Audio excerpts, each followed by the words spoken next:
right, so what I've got in front of me are two of the most popular shoes from two of the most popular shoe companies out there, and I'm going to compare them for you right now. This is the Ultra Lone Peak 5. This is one of the most popular trail runners for camping and backpacking that's ever been made. And this has come out in a bunch of different versions: the 3.5, 4, 4.5, and the 5. This one is the 5.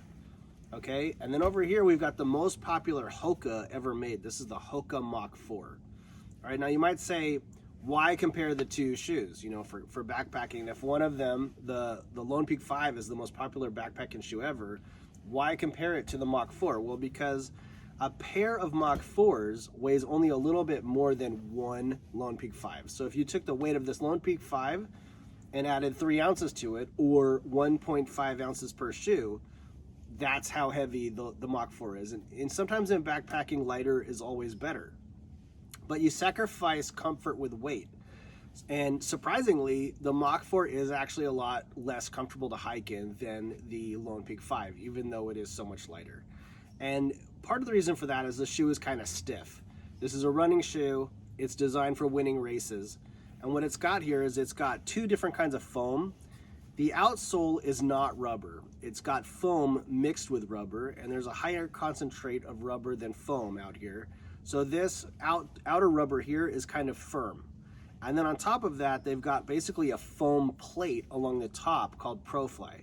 Some racing shoes have got a carbon fiber plate inside of the shoe. This one, instead of that, it has a foam plate. So this is a snappy, tough foam that goes along the top with outsole rubber and foam mixed together below it. And as a result, the shoe's kind of stiff.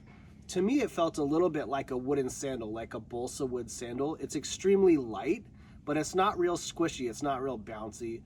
And because of that, my feet started to kind of hurt. I was kind of sore after hiking in this shoe, even though it is so light. So when you add some weight to your shoe, you end up adding quite a bit of comfort. The Lone Peak 5, even though it's almost twice as heavy, is a lot more comfortable. The first hour of the hike really felt kind of like a bouncy castle, but eventually that bouncy castle kind of sense from this bouncy midsole kind of goes away, and it feels more like a mountain bike tire underneath your shoe, underneath your foot. And that's really kind of what you're looking for, right? You're not on a bicycle, you're hiking, but you are kind of looking for a mountain bike tire just on your feet instead of on the bike, because you're going on the same trails, you're out there on trail. You've got these lugs here, and you know that really contributes to why I've got both shoes. We're getting into winter right now. It's Christmas, and I didn't want to wear out my Lone Peak 5s by wearing them all the time. I got these for free through Ultra's warranty program, and I really wanted to save them for the trail. I wanted to save these shoes for hiking, and so I got myself another pair of shoes, and just for fun, I got the best shoes, you know, ever made. The Hoka Mach 4s are the most talked about Hoka in the history of the company. They've been a bucket list item for a lot of shoe fanatics for about 2 years now. And so I got a hold of mine. I got a pair of Mach 4s.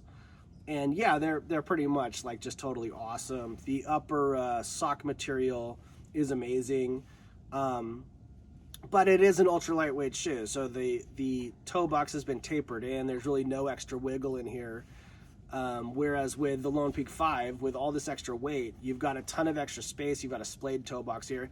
It might not be as big as toe boxes of the past, but it is a really nice protective toe box. And there's enough space in here where you could put on a neoprene sock for extra warmth and slide some thick socks inside of here to go hiking.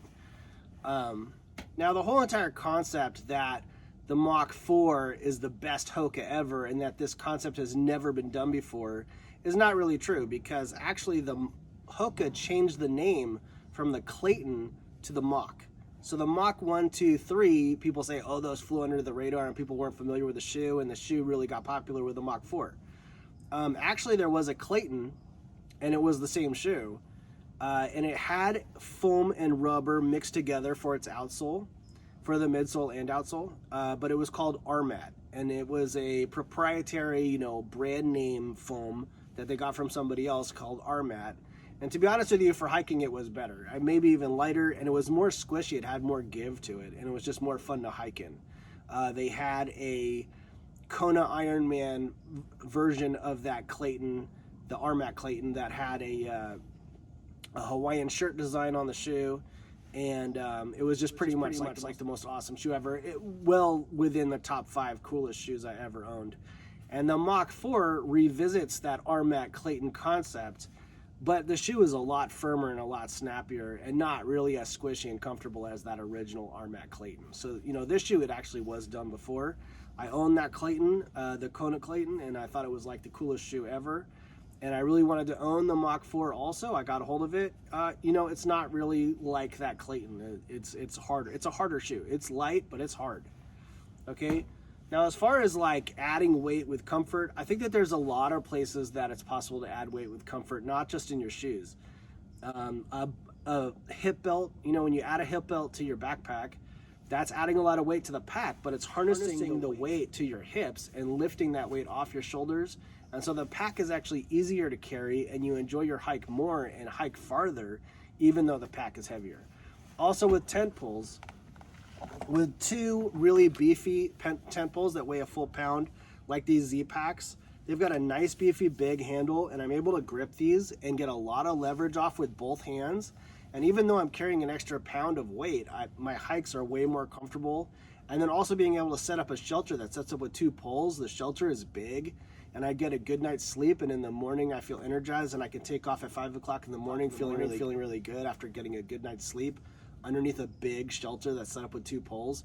So, you know, sometimes bringing extra weight, it really does add a lot of comfort. I found that I've got a shelter that sets up with 1 pole, and I've got this super ultra lightweight Gossamer Gear pole here, but I found that the grippage was too skimpy, and this thing would slide in my hand. I wasn't really getting a lot of leverage off the pole, and having only 1 pole in my hand and pushing off with 1 pole all day, it really didn't do anything. I didn't really feel energized. I didn't really feel like I was hiking faster or farther. And at the end of the day, I just kind of felt like I had been carrying a stick in my hand for no reason, like the whole entire day, when I could have easily just brought a tent pole instead. And so, yeah, you know, adding the full weight of 2 beefy full-size trekking poles that you hold in both hands that give you a ton of leverage so you can push off all day, you know, that's gonna, even though you're adding weight, you're adding a lot of comfort. And the same thing is true with the Lone Peak 5. Overall, my feet just hurt less at the end of the day, even though the shoe was heavier. It's got this great protective toe box that prevents you from stubbing your toe or kicking a sharp stick. You know, it protects your feet. Overall, just for backpacking, I think that the Lone Peak 5 is better. And this is the Hoka One Clifton Edge.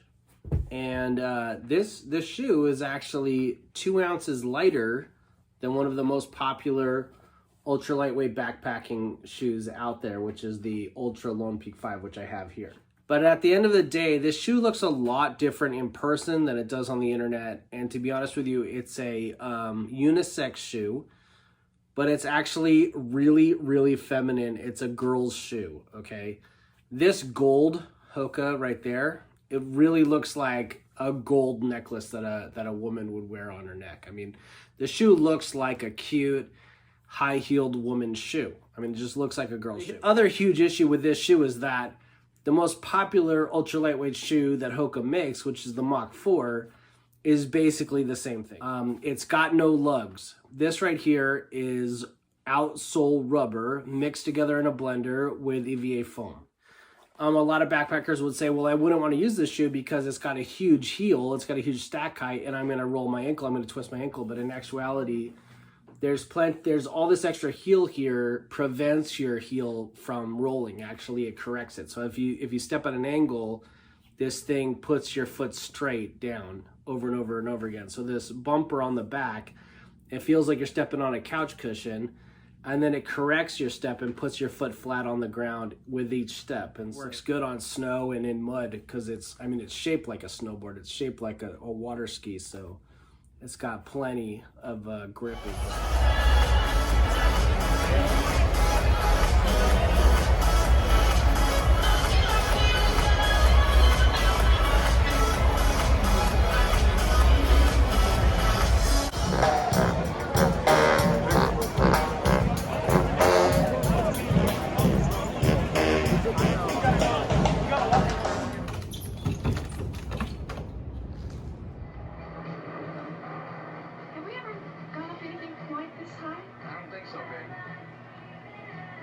Would you look at that?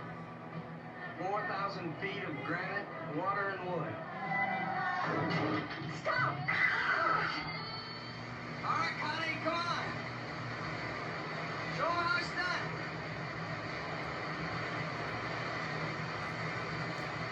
Look straight ahead. Look at me. That's it.